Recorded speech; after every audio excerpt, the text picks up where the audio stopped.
What counts now is promoting conversion therapy, recommending to somebody in need that they go to their pastor for pastoral advice. Parents are asking, well, what does this mean about my ability to raise my kids as I see fit? So whatever eventually happens in the courts, in the meantime, is a very serious social, cultural situation that's going to emerge, is already emerging, actually.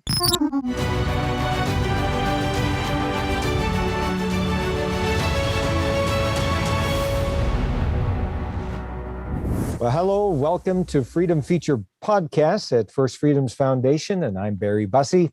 And with me today, I have two great guests, Dr. Don Hutchinson, who's a lawyer who has spent much of his career advocating for religious freedom before Canadian courts, Parliament, and in his many other writings, op-ed pieces, and also a number of books.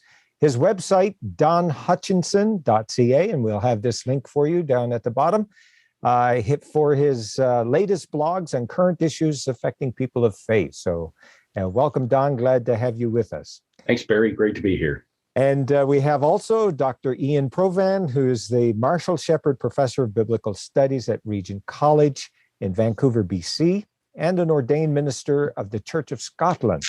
Dr. Provan has written a number of books that relate to religion and culture, and his website is iainprovan.ca, and there you'll be able to get his latest information. So, gentlemen, welcome, and it's a pleasure to have you. And here at First Freedoms Foundation is a place where we want to debate, educate, and advocate, if necessary, go to court, to support freedoms, our first freedoms. And those first freedoms include freedom of speech, freedom of conscience, and the inviolability of the person. So when we see public policies that run contrary to these basic freedoms, we want to find out what is happening and what needs to be done. Now, both of you gentlemen, you wrote some short articles recently on the federal government's pushing through a piece of legislation that is really in record time, it seems, that they put this through Parliament, known as Bill C-4. It makes it a criminal offense for anyone in Canada to be engaged in quote-unquote conversion therapy. So for the benefit of our listeners, I will post a full copy of this conversion therapy legislation with a link at the bottom, so you'll be able to have a look at it at your own pleasure. But I just want to introduce this topic for everyone so we can set the context. For several years, this government, current federal government, has made the topic of conversion therapy a major plank in its political platform. Conversion therapy has been used as a historical term to refer to methods used by professionals who wanted to assist an individual to change their sexual orientation or their gender identity. And we've heard all about the horror stories of people who've gone through electric shock treatment, hormone therapy, and so forth. But now the discussion is not about those horrific stories. It's now moved on well beyond the historical reference, as it were, to a concept that's much more broad in scope. And the conversion therapy bill itself says that conversion therapy is any practice, treatment, or service designed to change a person's sexual orientation to heterosexual, change a person's gender identities to cisgender, change a person's gender expression so that it conforms to the sex assigned to the person at birth, repress or reduce non-heterosexual attraction or sexual behavior, repress a person's non-cisgender gender identity, or repress to reduce a person's gender expression that does not conform to sex assigned to the person at birth. Now, if you look at all of what it's talking about, conversion therapy, many people say, well, so what exactly is conversion therapy? Because in this particular definition, we see that there is now a new crime that if you're involved in this practice, treatment, and so forth, in which you're trying to prevent a person to identify with an opposite identity than their sex at birth, that is going to be a crime and so forth. And so it would appear that there's kind of a cloud over anybody discussing these issues of sexual orientation, sexual identity. Is certainly when people are raising religious positions with respect to this. And you gentlemen have written on this bill.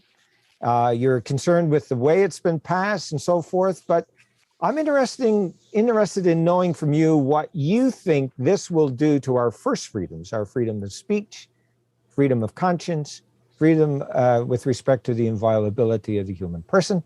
And perhaps, Don, I'll start off with you. You wrote 2 articles about this.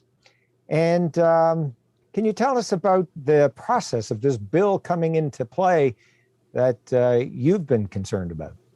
Yes, Barry, there are significant procedural concerns. The bill was first introduced in the first session of the last Parliament. We will recall that Parliament, that session was prorogued, and so everything that the government introduced fell. And so it was reintroduced as Bill C6 in the second session of the Parliament, and that's where the procedural problems started. C6, after second reading, was referred to the Standing Committee on Justice for review. At the Justice Committee, there was a very long line of witnesses, but the Justice Committee allocated only 6 hours to hear from them. In those 6 hours, the first 2 hours were spent with government representatives. The other 4 hours were 5-minute segments for other people who had been approved to provide testimony. And the committee set December 6th of 2020 as the date by which written submissions had to be presented. Okay. Written submissions to Parliament must be made in either both official languages, or if you make them in one language, they have to be interpreted into the other language before they're circulated to members of Parliament or members of a parliamentary committee. So as of December 6th, there were some 290 written submissions. Roughly 260 of them had to be translated. The committee decided on December 10th to hold its final meeting and to produce its final report, while about 220 of those submissions were still in process. So an invitation to hear from Canadians was shut down when the final report of the committee was delivered on December 11th to the House of Commons. So any idea as to what the rush was all about? Like, on December the 11th, 2020, the House rose for Christmas recess, and they didn't come back till the last week of January. So there was plenty of time to allow the submissions to come in, to scan over them, to look at them. And the Conservative members of the committee objected to arriving at the final report before that opportunity was presented, but they were outnumbered by the Liberal, NDP, and Bloc members of the committee. So the final report came into the House. One would have thought, with the final report coming in December, that the House would have moved fairly quickly to pass it on to the Senate.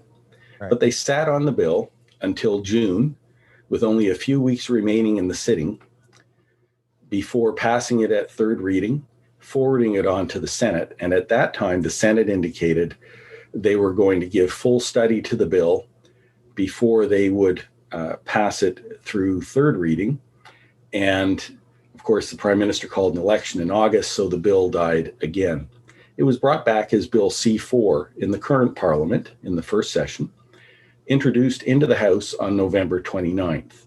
December 1st, we had a motion from the Conservative Party for unanimous consent to pass first, second, and third reading and send it on to the Senate.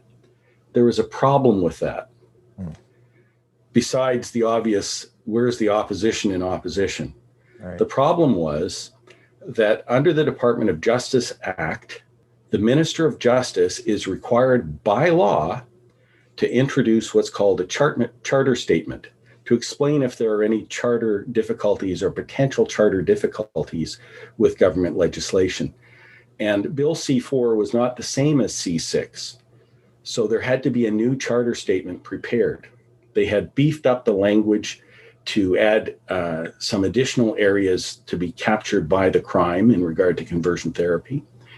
And the charter statement had not yet been tabled in the House of Commons. So by law, they couldn't proceed beyond first reading of the bill until that charter statement was filed. So the minister's responsibility is in Section 4.2 of the Department of Justice Act, and the requirement of Parliament to wait until that statement's filed is found in Section 4.1, which obliges the minister to prepare the statement for parliamentary purposes. So what we have here is not only a procedural issue, but we have a legal problem in the passage of the bill. The bill went to the Senate, where the Senate had first reading on the bill on December the 2nd or 3rd, I forget which, and then they went home for the weekend, returned on the Tuesday, December the 7th, and had a similar all-party agreement to pass the bill through the remaining stages. And then on December the 8th, Governor General Mary Simon signed the royal assent, making it law. The charter statement, curiously, was filed by the Department of Justice, or tabled, as it's called, in the House of Commons on Sunday, December the 6th, according to the Department of Justice. But the House doesn't meet on weekends, and so there was nobody in the House of Commons on December the 6th. And the statement indicating that filing, as well as the statement itself, was not produced publicly by the Department of Justice and placed on their website until December the 8th, the day the bill received royal assent. So the first date on which it was available to members of Parliament and to senators was the day on which it received royal assent. Incredible. So that's my nutshelling of my procedural concerns with the bill. And Iain, I'll just turn it over to you right now.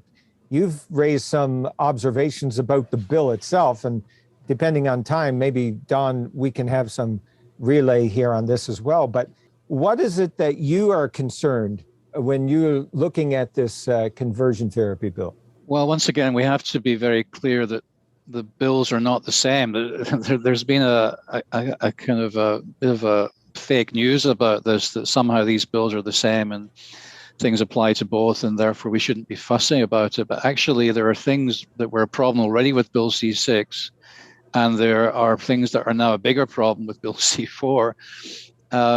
So starting with Bill C6, right from the beginning of the process, the government has claimed that it wanted only to criminalize coercive efforts to change a person's sexual identity.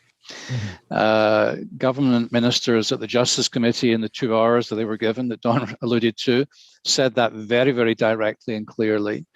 And Justice Lamenti repeated it after Bill C4 was passed in an interview with a journalist, asked about why they had now introduced adults into the equation, said, you cannot consent to torture. So clearly, this is what he's thinking of is very coercive. Torture is not just coercion, that's even worse. The thing about this, it's always been clear to anyone who read the thing, which apparently does not include many MPs, by the way, the definition of coercion therapy never, ever mentioned coercion or force at all, at any point. And all attempts to get that language added were resisted by the government. And apparently now the Conservative Party also doesn't care that language is not in the definition. And the problem here, as any lawyer will tell you, is that it's what's in the wording of the legislation that matters, not what government ministers claim about it. So that's the first massively large problem, that the definition is an atrociously bad definition and incredibly large in its ability to capture things in it that are well beyond coercion, force, or torture, for that matter. Secondly, of course, Bill C4, rather obviously, you would have thought, it's perfectly obvious that this is true, that whereas Bill C6 said it would not be a crime for people to offer conversion therapy to consenting adults, Bill C-4 has removed that exemption. And this is, I think, maybe the most extraordinary aspect of the new legislation. And it's the thing that makes the Conservative Party's refusal to question it most egregious, in my opinion.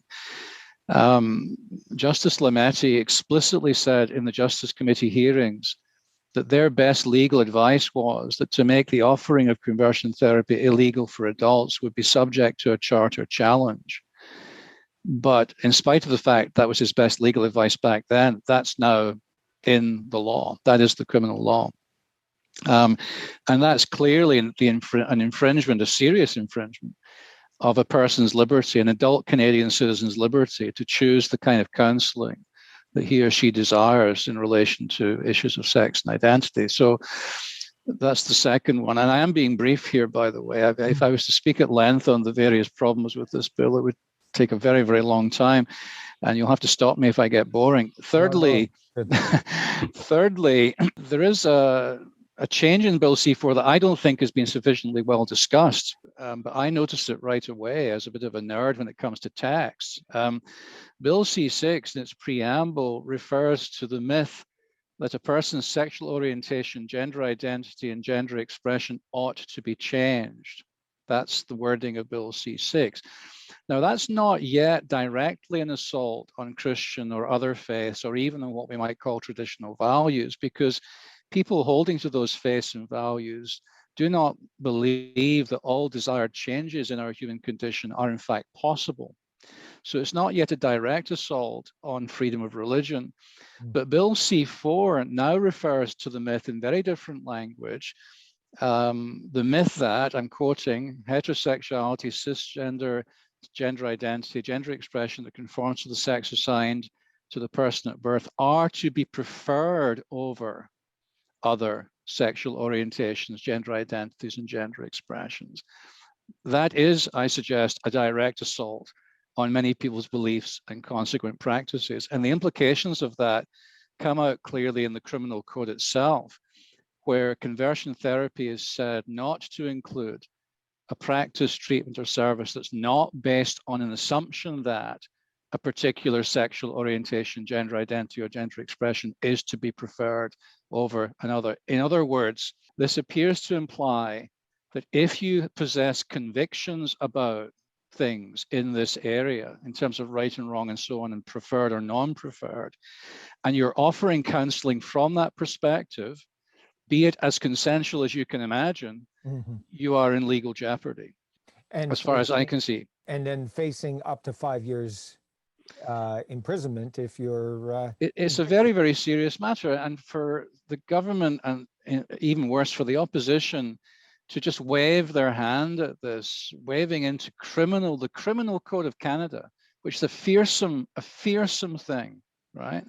Just to wave at this and then to jump up and down celebrating that you've done a wonderful thing is the most appalling assault on our democracy and our justice system.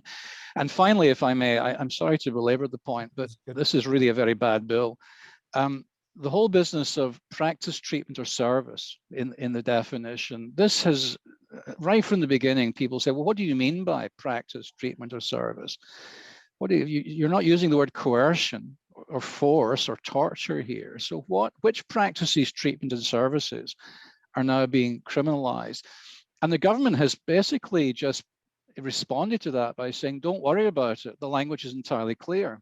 The language is entirely not clear. And I've spoken to many lawyers who assure me it is not clear. Not one of these three key terms is defined elsewhere in the Criminal Code of Canada. And practice is particularly broad in its normal usage. Merriam-Webster says a practice is, quote, a repeated or customary action. Any repeated or customary action. Now think about that. The question that naturally arises from this is it possible for any citizen actually to discern in advance of being prosecuted for a particular action what it is that Bill C-4 sets out to criminalize? And the answer is no. It's not possible to know in advance. And in fact, Justice Ministry officials said that it was not possible. They took the rather sunny view. It was for the courts to decide, which Again, well, lucky you if you're the person dragged through the courts for, I don't know, 5 years on this issue before they decide whether you as a parent are guilty of conversion therapy for refusing to let your son go to school dressed as a girl. And I'm not pulling that out of midair. That was the example that one of the Justice Committee members pressed on the Justice Ministry official, who admitted that the word practice was indeed broad and it wasn't clear. So this is just the beginning of it. I have something to say about promoting conversion therapy in a minute if we come back to that. But the most appalling thing to me about this is that it's one thing if you just do stuff because you don't know better. But when you've been told again and again and again by smart, committed, impassioned people, lawyers, members of the LGBT community, and medical professionals, psychiatrists, and all the rest of it, when you've been told again and again and again, this is a bad piece of legislation, you should not pass it. And when you go away and come back with a worse version of it and pass it that quickly, you are doing something utterly egregious, in my opinion. And it seems that because the nature of the legislation dealing with a matter that has become such a politically charged concern, that many people, the media obviously, are not interested in pointing these shortfalls out. We get everyone being kind of pressured to just keep it quiet, put it through, we'll see what happens. Kind of mindset. And this is going to set up for a horrible situation, as you mentioned, for the first person who's going to be charged under this legislation. And for sure, I don't think we should be under any illusion. People will be charged. And it's going to be something that, yes, the courts are going to have to deal with. But to be honest with you, my confidence, and I speak as a lawyer, but my experience over the last several years tells me that the courts, when it comes to these political issues, are more and more deferring to government. And that really bothers me. Don, do you want to say anything on this? I'm concerned about where the courts seem to be headed. I was privileged to talk on Parliament Hill on the Trinity Western University decisions that came out of the Supreme Court of Canada. And the question that I posed at that time was whether the Trinity Western decisions were the last decisions on religious freedom of the McLaughlin Court or the first of the Wagner Court. Mm-hmm. The McLaughlin Court had a fairly good track record on recognition of religious freedom over the period of Chief Justice McLaughlin's time. And within that track record, we pull out what the Department of Justice identified as problems with the bill. For the Department of Justice to come out with a charter statement that says this is legislation that will most likely infringe on religious freedoms because religious communities and religious individuals will hold a different position to that presented by the government's ideological position. Mm-hmm.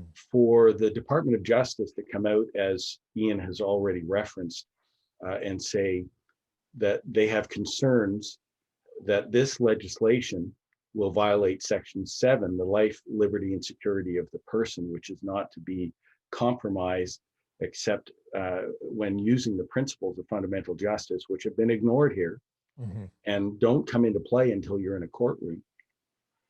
For the Department of Justice to say this will limit a person's ability to seek the type of counseling they would want if they desire to live a life that aligns with the sex that they were born with.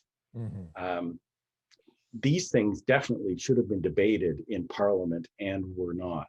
So when we get into the courts, the other issue that the Department of Justice has identified, which Iain has also alluded to, is that the lack of definition in the language makes the legislation overly broad. Overly broad is another reason for either striking down the legislation or amending it. And when I look at that, I see a justice minister who normally would have been held to account by the opposition. They would have demanded his resignation for failing to present a charter statement before the bill proceeded. And he really should have courageously stood to his feet when the motion was presented by the Conservatives and said, I have a legal obligation here. Yeah. Don't make me break the law. But he didn't do that. But because the opposition was complicit in this, I don't expect he'll be held to account by them, but he may be held to account by the courts. The courts may look at this and say the legislation was passed improperly. They may look at it and say it's overly broad. They may look at it and say you didn't deal with even the warnings you had from the Department of Justice. But here's the thing, when you're ideologically driven, which is my concern about this, this is a justice minister whose government introduced legislation dealing with medical assistance in dying. And when it faced its first challenge in the courts, the decision of a single judge saying that broader, instead of defending the legislation, which governments historically have done, and really it has been the custom of Parliament to defend legislation introduced even by previous governments, let alone by the same government in power. Right. He didn't appeal that decision, but simply said, we're going to amend this legislation, even though the legislation required that within 9 months of the decision that was made, the legislation be reviewed by Parliament. And so he bypassed that parliamentary review and expanded medical assistance in dying. Then he came back with this bill. Is he going to defend this bill if it's challenged in the courts? It'll be interesting to see, because I expect that he will. Yeah. Because this is a bill that he wanted to see passed. This is a bill that he strengthened from its previous legislation only in regard to what would be considered criminal in action or intent. And this is a bill that has been pushed through with a strong anti-religious animus noted in its preamble, which again is a violation of what the Supreme Court of Canada has laid down for us, that government is not supposed to hold a position on religious matters. Government is to be neutral. Even in the reference re same-sex marriage, which I think is the most recent comparator to this kind of legislation, the Supreme Court of Canada said, yes, the government has the authority to change the definition, but the government also has the responsibility to respect that there are people who legitimately hold different opinions. If the definitions in this legislation had been put in place, not just improved, but simply put in place, what is conversion therapy, and the things that Iain has mentioned, then I think we could have had a bill that would be workable for Canadian society and would have met the government's obligation under the Constitution Act of 1867 to provide peace, order, and good government. This legislation, deferring to the courts to interpret the language of the legislation, doesn't provide peace of mind. It doesn't provide orderly understanding of the legislation, and it is poor government. One of the things that really bothers me about this whole situation is, number one, as you mentioned, it's an ideologically driven government. Number two is the cynicism that we see in government by being so flippant with respect to this legislation. And they're going to put it through. And number three, it seems to me that the Prime Minister now has a justice minister that's going to outlast or be there as long as the Prime Minister is there, because it seems to me that the Prime Minister is getting exactly what he wants. We have seen previous justice minister that basically was trying to stand up when things were going that would be against policy, against procedure, and all the rest of it. And that person got shifted, but this person is staying in because the political ideology is just going straight on through. So there's some really serious concerns here. And I also am concerned. I appreciate very much, Don. You're optimistic or at least, and rightly so, that the courts will say, look, maybe this is a step too far. That even the court, perhaps even the Supreme Court, will look at this and say, you know what, this is like really in your face, too far here. But I don't know. There's part of me that just shakes my head sometimes, especially when you read the Trinity Western decision, as you pointed out. It just causes me to be like, I'm really concerned as to exactly what the court will do with this. Iain, you had some other thoughts that you wanted to share as well. Well, I just get to the very depths of the terribleness of this. I haven't even mentioned the section on promotion of conversion therapy. Again, I mean, the fact that Conservative MPs could look people straight in the eye and say, what's the problem? It's the same bill as it was last time, when evidently it is not, is the most disturbing, one of the most disturbing things to me. So the previous bill, C6, said everyone who knowingly promotes or advertises an offer to provide conversion therapy is guilty of an indictable offense. Bill C4 removes an offer to provide. So the bill, the promotion thing is now everyone who knowingly promotes conversion therapy is guilty of an indictable offense. Now remember, conversion therapy is any practice, etc., and so on and so forth of the sort that we talked about, right? This massively broad definition. So here's the question. When a pastor promotes a certain view of how to raise children, is the pastor thereby promoting conversion therapy? Well, we don't know yet, right? I mean, it seems such a small change, but as somebody, and I know all of us are in this position, as somebody who's been tracking this for a couple of years now, this has been a bill that has incrementally gathered omissions and additions along the way, barely noticed sometimes. And the cumulative effect is really very, very bad. And so the promotion thing, what counts now is promoting conversion therapy, recommending to somebody in need that they go to their pastor for pastoral advice on matters of sex and identity. And no matter what happens in the courts, eventually, this is already casting a chill over the entire area of counseling, pastoring, parenting, and so on. People, medical professionals are deciding simply not to deal with children under these circumstances because they're afraid of the outcomes. Pastors are asking me, well, what does this mean for our counseling service in our church? Parents are asking, well, what does this mean about my ability to raise my kids as I see fit? So whatever eventually happens in the church, in the courts, in the meantime, there is a very serious social, cultural situation that's going to emerge, is already emerging, actually. As time goes on with this chilling effect, a lot of people are very cognizant of the fact that this prime minister has made it very clear that if you're ideologically offside with him and his views, it's not only, and in this case, we got the most biggest stick, as it were, of the state, in that of being charged with a crime, having to serve time. But also there is the other element that I think is in the back of a lot of people's minds with respect to this. And that is the whole issue of charitable registration of organizations that are not towing the ideological positions of this government. We saw it in the Canada Summer Jobs issue as far as issuing grants.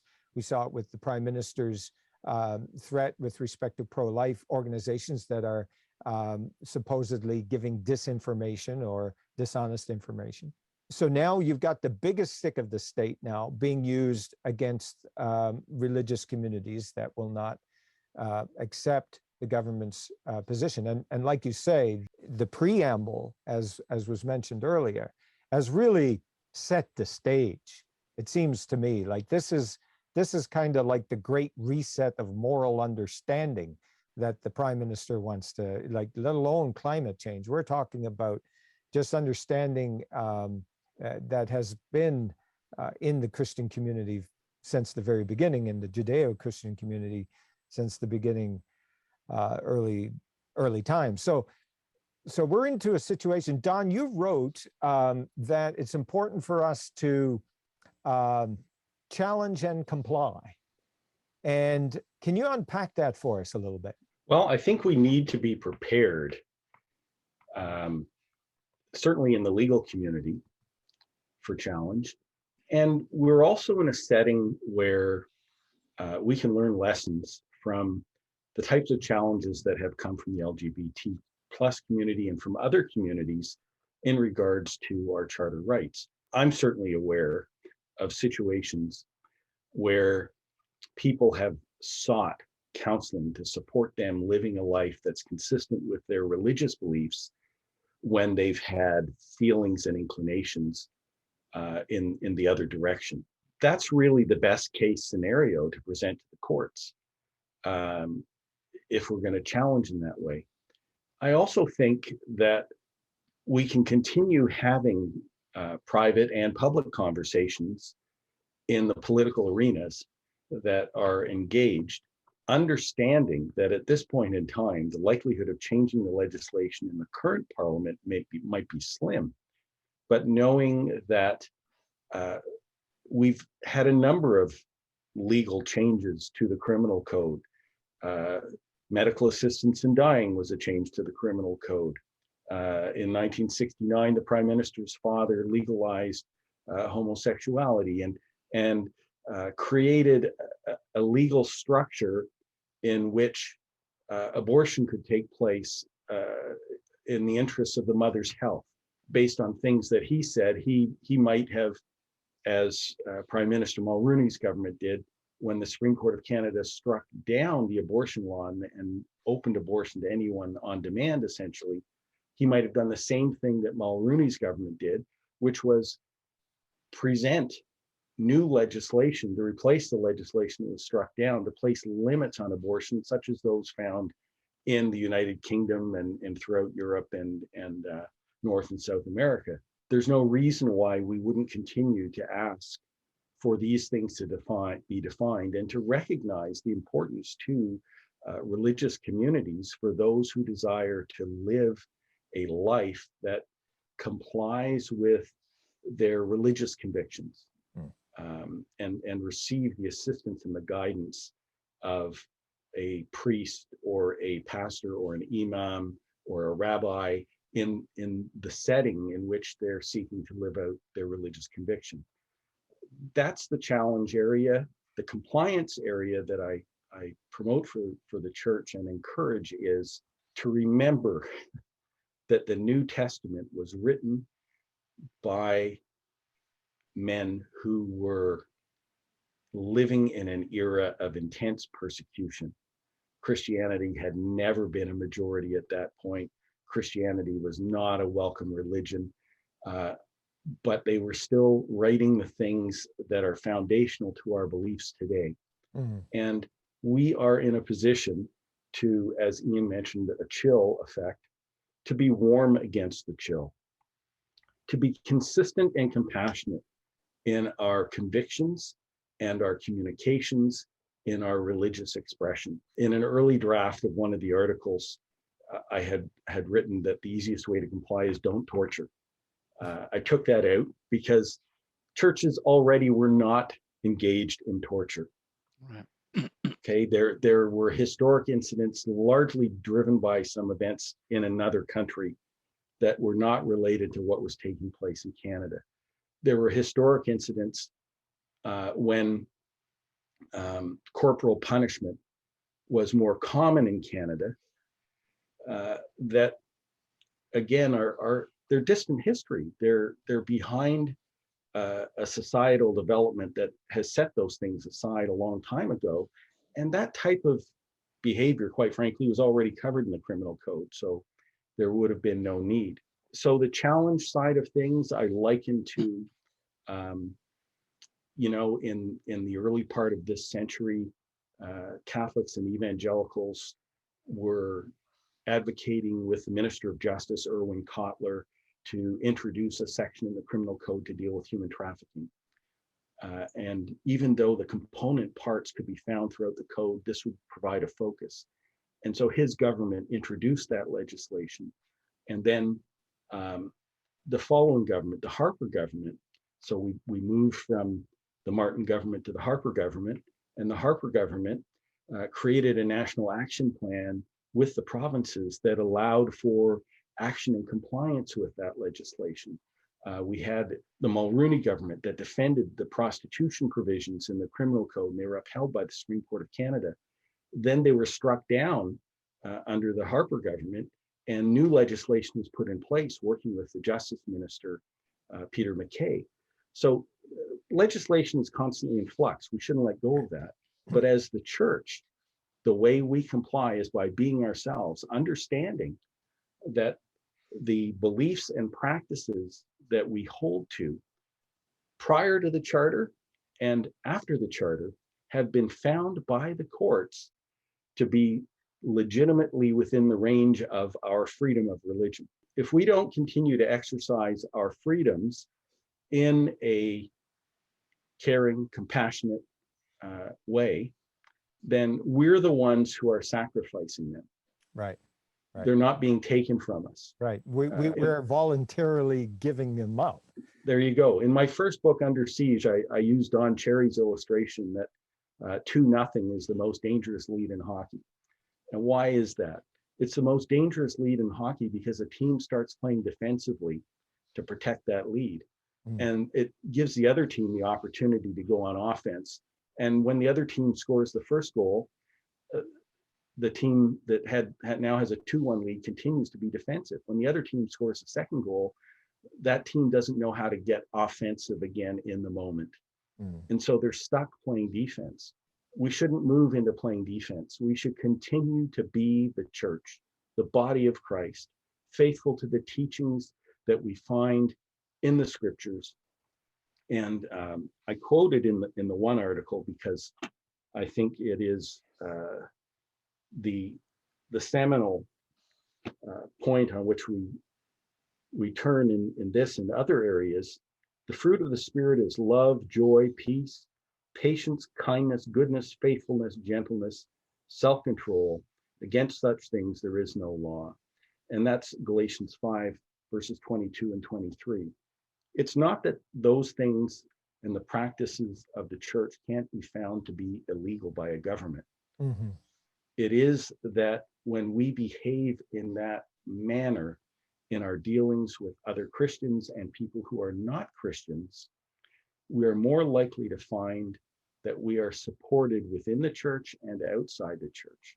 We're more likely to find that behavior will be supported by the courts and will be influential in whatever changes we're seeking in the legislation and government. Okay, good points. Iain, anything to add there?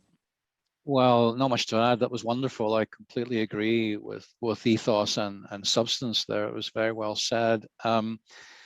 I mean, I suppose it ought to go without saying, don't torture, but it seems that we're now in a situation like the early Christians where we have to keep telling people what we don't do when we get together in our church gatherings. Actually, we don't eat, actual people in our communion. We are really back in that kind of apologetical pagan environment, right? So maybe we do need to say, yeah, we don't agree with torture. Maybe we have to say that out loud. But I do think self-censorship is already happening, and I think it's a massive problem. And if you do not defend particularly your freedom of speech, you cannot defend all the other freedoms, right? That, to me, that's the fundamental one. And maybe that's open for discussion. But to me, if you yourself choose not to speak, then who do you have to blame for that? Right. And so I think the gospel has to be preached. I think the church has to continue to teach its traditional, biblical, centuries long sexual ethic, even if people don't like it and find it offensive. I think that we have to keep on doing that. And I want to say, with a caveat, that we also, in addition to not torturing, we want to not coerce. But here is where the gray area begins to come in, it seems to me. This is the area where I think if there's going to be trouble that's not brought in our own heads, that this is where it's going to be. Parenting. What counts as coercion in parenting, for example, right? I mean, parents do tend to discipline children, I believe, still in this free-for-all world. At least good parents do. Good parents seek to guide.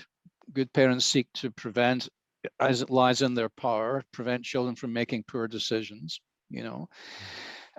In the increasingly ideological environment of our schools, as we're engaging with that as parents, if our children are still in public school, I think this is one of the risk areas. This is an area where I think parents are going to need a lot of advice, a lot of good advice from people like ourselves about the kinds of things to say and do and not, and how to avoid getting into a situation where your child becomes almost a pawn in a battle between parents and school authorities, for example.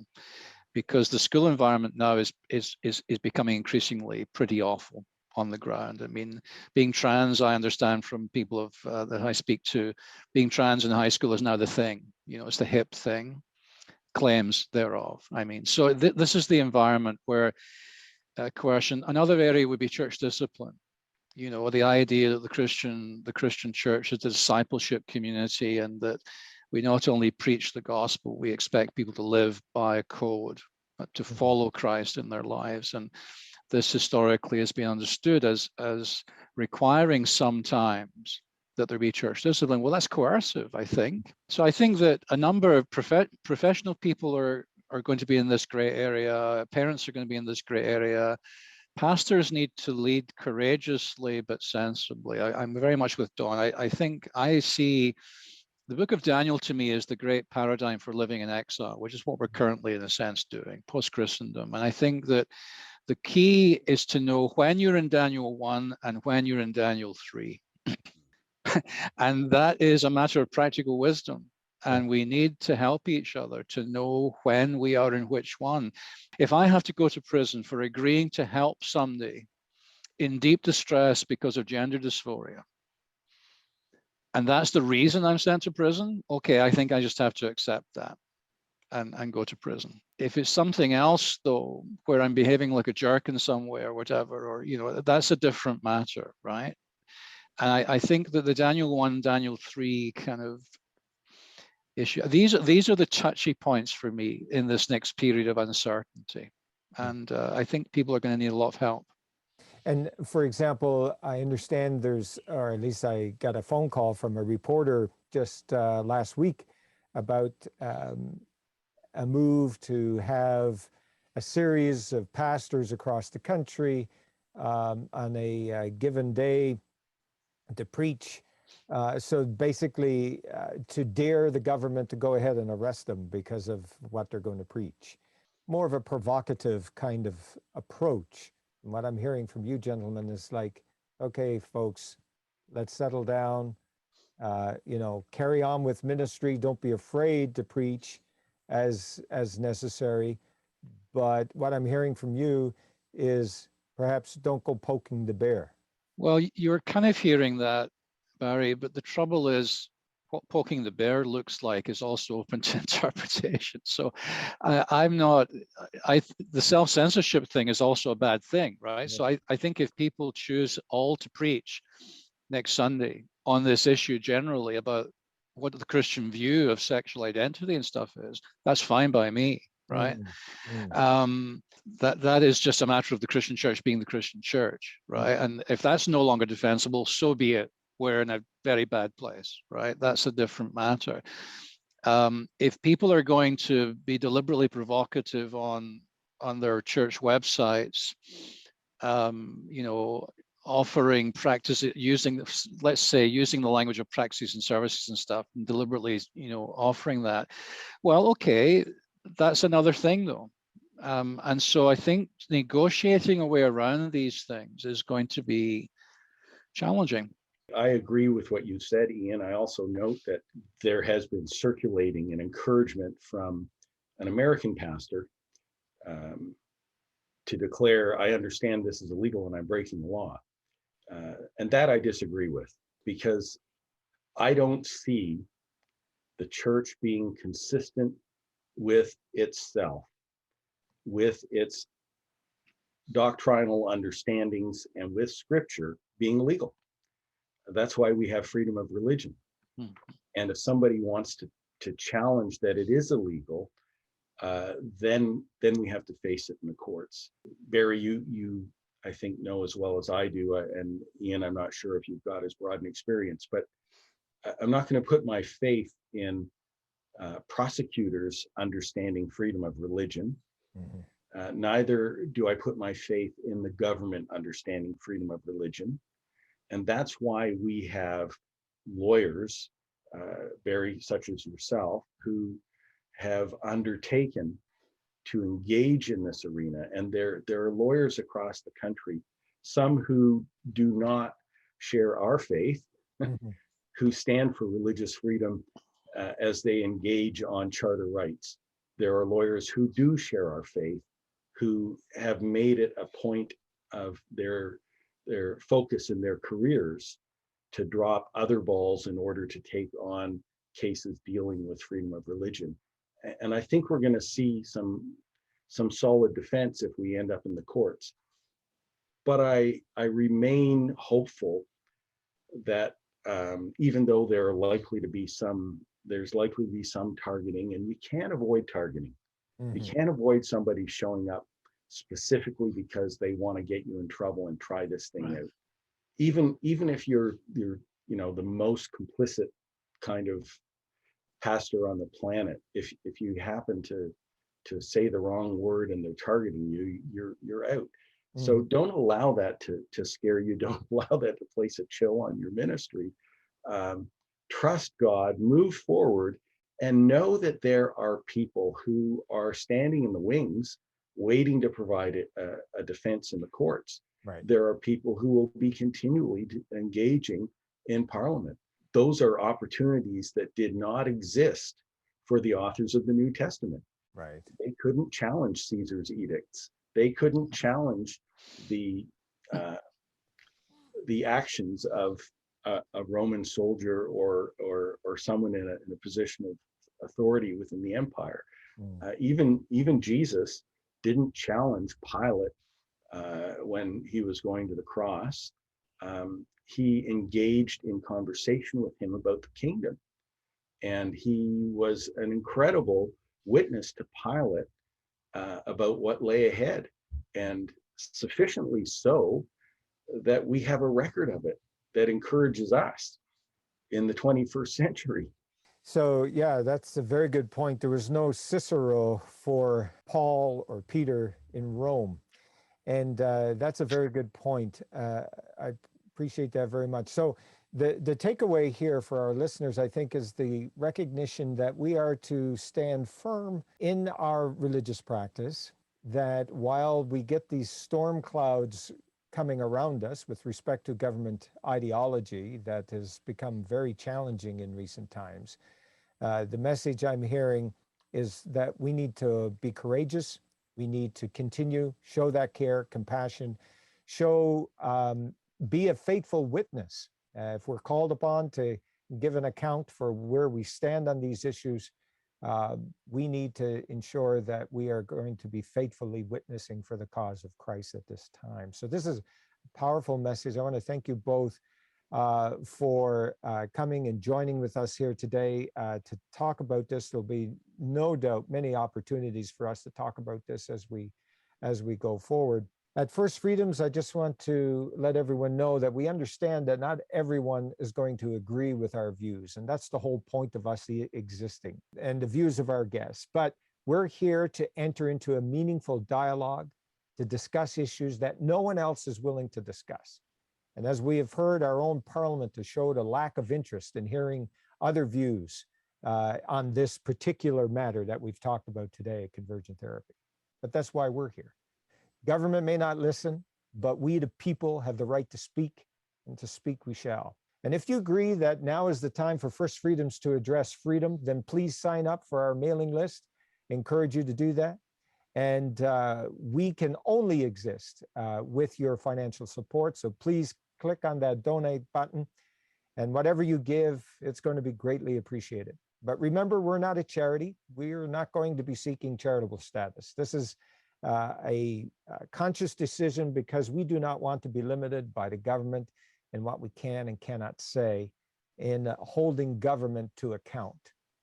So until next time, I'm Barry Bussey, and thank you for listening to Freedom Feature Podcast. Please consider giving a donation to help defend the rights of all Canadians by giving at firstfreedoms.ca.